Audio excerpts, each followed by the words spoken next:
बाला खातून,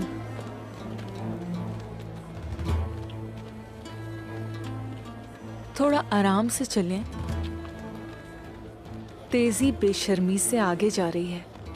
अगर दर से निकाले तो आप खिड़की से आ जाती हैं। क्यों हैं आप इतनी बेशर्म? आप रिवायात से नावाकिफ हैं और हद का भी नहीं पता। तुर्क रिवायात में कब से शामिल हो गया मेहमान को इज्जत न देना। मुझे पता है कि मैं क्या कर रही हूँ, तुम लेकिन नहीं जानती कि कहाँ खड़ी हो, वो भी अपनी मनहूसियत के साथ जो अभी तक हमारे सर पर है। उस्मान तुम लोगों की वजह से मारा जाएगा। आखिर कितना खून बहाना चाहते हो तुम लोग? दफा हो जाओ यहाँ से। क्या तुम हर मर्तबा मुसीबत आने पर ऐसे ही रोना पीटना मचाती हो, जैसे तुम कबीले में नहीं किसी महल में रहती हो?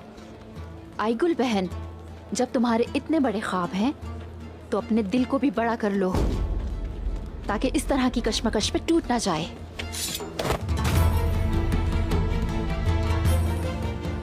अगर दोबारा इस तरह हाथ उठाया तो अच्छा नहीं होगा। क्या हो रहा है? आईगुल, क्या हो रहा है यहाँ? बताओ मुझे। ताईजान, मुसीबतें हम पर बारिश की तरह बरस रही हैं इन लोगों की वजह से। ये लोग क्या चाहते हैं हमसे? और अब मुंह उठा के हमारे कबीले आ गई हैं। क्या बेशर्मी है इनकी। बाला, खेमे में जाओ बेटी।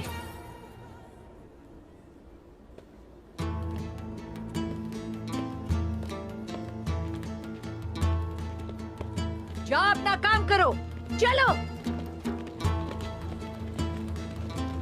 आईगुल, लगता है तुम भूल गई। मैं तुम्हें याद करवाती हूँ। तुम सरदार की बेटी हो। तुम्हारी सबसे बड़ी खुसूसियत अदब है।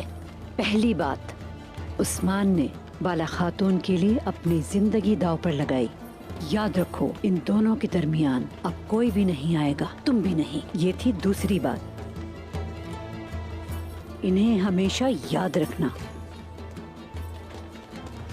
मेरे सब्र का इम्तिहान मत लो। और ये तीसरी बात है,